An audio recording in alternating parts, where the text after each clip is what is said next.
इसी बीच एक बड़ा अपडेट मिल गया है कि इजराइल के हमले में ईरान को भारी नुकसान पहुंचा है। बुशहर में हुए हमले में 5 सैनिकों की मौत की खबर है। ईरानी एयरफोर्स और नेवी के सैनिकों की भी मौत की खबर यहां मिल रही है। तो इजराइल की ओर से ताबड़तोड़ अटैक यहां पर किए गए। लेबनान पर अटैक किया गया, बेरूत पर अटैक किया गया और उसके बाद अब खबर मिल रही है कि बुशहर में हुए हमले में 5 सैनिकों की जान चली गई है। ईरानी एयरफोर्स और नेवी को भी भारी नुकसान यहां पहुंचा है और इन सैनिकों की भी यहां मौत हुई है। साहिर सर लगातार हमारे साथ में बने हुए हैं। सर, जिस तरीके के हालात हम यहां देख रहे हैं, जैसा आपने कहा कि एयर डोमिनेंस पहले पूरी तरीके से खत्म कर दिया जाएगा ईरान का, यानी कि एक तरीके से देखा जाए तो इनकी पूरी ताकत को खत्म करने की कोशिश अभी इजराइल अमेरिका दोनों कर रहे हैं कि इनके पास में अब कुछ बचे ना सर उठाने के लिए। वही कोशिशें हम देख रहे हैं, सैनिकों को मारा जा रहा है, लगातार उन इंफ्रास्ट्रक्चर पर निशाना बनाया जा रहा है जिससे ईरान मजबूत बना हुआ है या आगे वो कोई कार्रवाई कर सकता है। यही स्ट्रैटेजी है क्या जो हमें देखने को मिल रही है?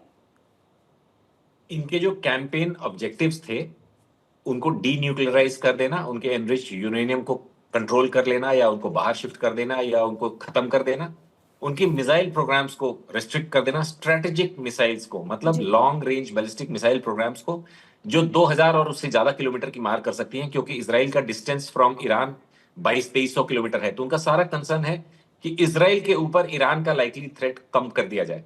तो वो 2000 किलोमीटर से ज्यादा की मिसाइल्स के जो डेवलपमेंट प्रोग्राम्स हैं उसको खत्म करने की बात करते हैं। न्यूक्लियर पावर ईरान कभी था नहीं। Nuclear power as a WMD, weapons of mass destruction, उन्होंने न्यूक्लियर एनरिचमेंट शुरू करी हुई थी, 60 लेवल तक, N60 तक जा चुके थे और ये अभी तक पीसफुल यूज के लिए यूरेनियम का एनरिचमेंट कर रहे थे। तो इजराइल का ये पैनिक या पैरानॉइड हो जाना कि उनके पास न्यूक्लियर बॉम्ब है, इसमें कोई सब्सटेंस नहीं है, क्योंकि ईरान बार बार ये कहता रहा है कि इस्लामिक आदेशों के तहत वो न्यूक्लियर बॉम्ब नहीं बना सकते हैं। उनका सारा न्यूक्लियर प्रोग्राम जो है वो पीसफुल एनर्जी के लिए है।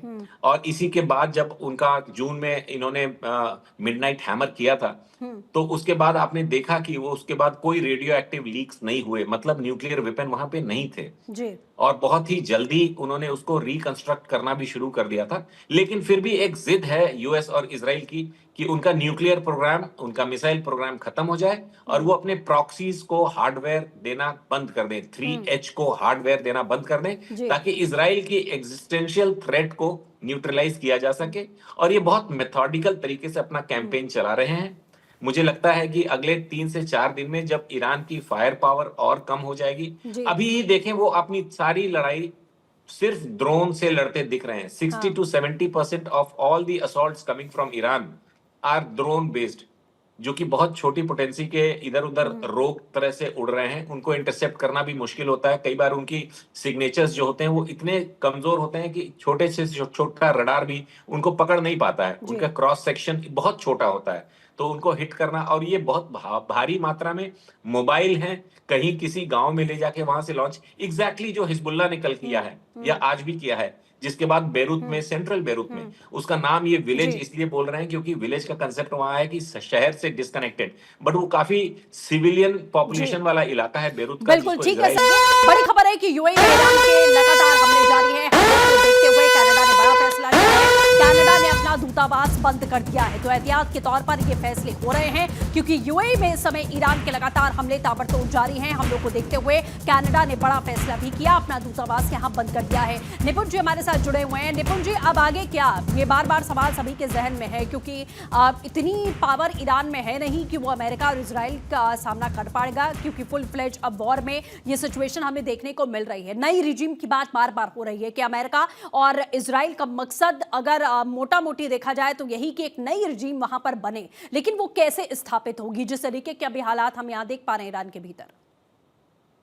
नहीं, देखिए, जिस तरह के हालात हम देख रहे हैं उस तरह के हालात में ही कोशिश ये है अमेरिका की कि जितना ज्यादा हो सके। देखिए, ईरान ने क्या किया, जो मुझे लगता है बड़ी भूल ईरान की ये हुई कि ईरान ने ताबड़तोड़ हमले एक जगह कंसंट्रेटेड होकर नहीं किए, बल्कि जिधर चाहे फेंकना शुरू कर दिया। तो ये कहीं ना कहीं मुझे ऐसा लगता है नहीं, बदहवासी का जो आलम होता है कि मुझे रिवेंज लेना है, मुझे बदला लेना है, कुछ भी करके, और मल्टी फ्रंट वॉर्स को बना दिया। जो ईरान दावा कर रहा था कि ये हमारे केवल ईरान तक सीमित नहीं रहेगा, मिडिल ईस्ट तक हो जाएगा, फैल जाएगा, तो अमेरिका और इजराइल से लड़ने के दौरान ईरान यही कोशिश कर रहा है कि इस वॉर का दायरा पूरा मिडिल ईस्ट हो जाए। उसकी वजह क्या है? वजह यह है कि ईरान को ये लगता है कि अमेरिका दो ही वजह से रुकेगा। पहला तरीका कि मैं अमेरिका के सैनिकों की लाशें बिछानी शुरू कर दूं। जी। जैसे ही उनके ताबूत जाने लगेंगे अमेरिका में, तो अमेरिका की जनता सड़कों पर और आकर हुआ भी सर, ये प्रदर्शन दावा भी करके यहाँ पर खड़ी हो किया जाएगी। गया कि 500 से ज्यादा सैनिकों को उसने टारगेट कर लिया है, जिसमें कई की मौत हुई, कई जख्मी हैं, जिसे लेकर अमेरिका में भी अब सवाल खड़े होने लगे हैं ट्रंप के ऊपर। तो इसका कहीं ना कहीं स्ट्रैटेजी का असर थोड़ा बहुत हम देख पा रहे हैं क्या? नहीं, देखिए अभी क्या ना, कंफर्म अमेरिका ने डेटा नहीं दिया है कि कितने हाँ। सैनिक अमेरिका के मारे गए हैं। ईरान ये की तो ओर से सर ईरान, दावा किया जा रहा है। हाँ, ईरान की ओर से हाँ, दावा है ना। हाँ। तो ये तो क्या होता है कि वॉर के दौरान बढ़ा चढ़ा के चीजें दावे किए जाते हैं इतना, लेकिन अमेरिका, ये जो सेफ कंट्री हैं, जब ये कंफर्म कर देंगे कि हाँ ऐसा हुआ है, तो मुझे लगता है जहाँ गुंजाइश रहती है, पहले एक बार हम अमेरिका का कंफर्म देख लें कि अमेरिका कितना कंफर्मेशन रखता है, पहली बात। और दूसरा, कई कंट्रीज पर इस प्रकार के हमले किए गए, ये अमेरिका के जो एसेट है, यानी कि वहां पे जो एसेट अमेरिका के, उनको टारगेट किया जा रहा है, ताकि क्या हो, इन कंट्रीज में पैनिक फैले। जितने मिडिल ईस्ट के कंट्रीज हैं जो अमेरिका से अच्छे रिलेशन रखते हैं, वो अमेरिका इजराइल पर दबाव बनाए। ये एक सिंपल सी स्ट्रेटजी मुझे लग रही है जिस पर ईरान काम कर रहा है, ताकि अमेरिका अटैक करना रोक दे।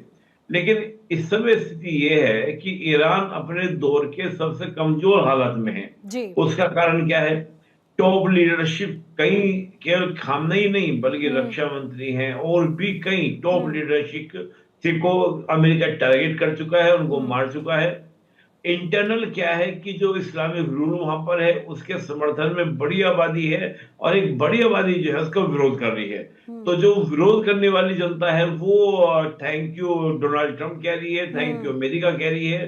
तो ये एक हालत पक्ष में होता है। और अभी स्थिति क्या है कि रशिया जो है वो, मुझे लगता नहीं कि आने वाला है। रशिया की तो, रशिया यूक्रेन वॉर तो है ही, बल्कि बिल्कुल इसमें सर, हम एक आपकी interesting- बात को आगे बढ़ाएंगे, लेकिन इसी बीच एक और बड़ी खबर, ईरान पर हमले को लेकर यूएस में राजनीतिक विरोध की शुरुआत हो गई है। डेमोक्रेट सांसद मार्क वार्नर का बड़ा स्टेटमेंट है। इजराइल ने अमेरिका सेना को खतरे में डाल दिया है। ईरान से इजराइल को खतरा था, ये मार्क वार्नर ने कहा। अमेरिका को कोई तत्काल खतरा नहीं था ईरान से। ये बड़ी बात अब लगातार सामने आ रही है। सहाय सर, इसी बात को आगे बढ़ाएंगे। जैसा निपुण जी ने भी यहाँ पर कहा था कि अमेरिकी सेना को सीधे तौर पर जब टारगेट यहाँ करना शुरू हो जाएगा, उसके बाद स्थिति अलग देखी जाएगी। तो सहाय सर, अब हम देख रहे हैं कि यहाँ विरोध शुरू हो चुका है कि इजराइल को तो तत्काल खतरा था, उसका एक्शन समझ में आता है, वो जस्टिफाई एक तरीके से आप कर भी पाएंगे, लेकिन अमेरिका का ये रुख कहीं ना कहीं अमेरिकी सैनिकों को खतरे में डाल चुका है। अब इस बात को लेकर जोरदार विरोध अमेरिका में हो रहा है। सर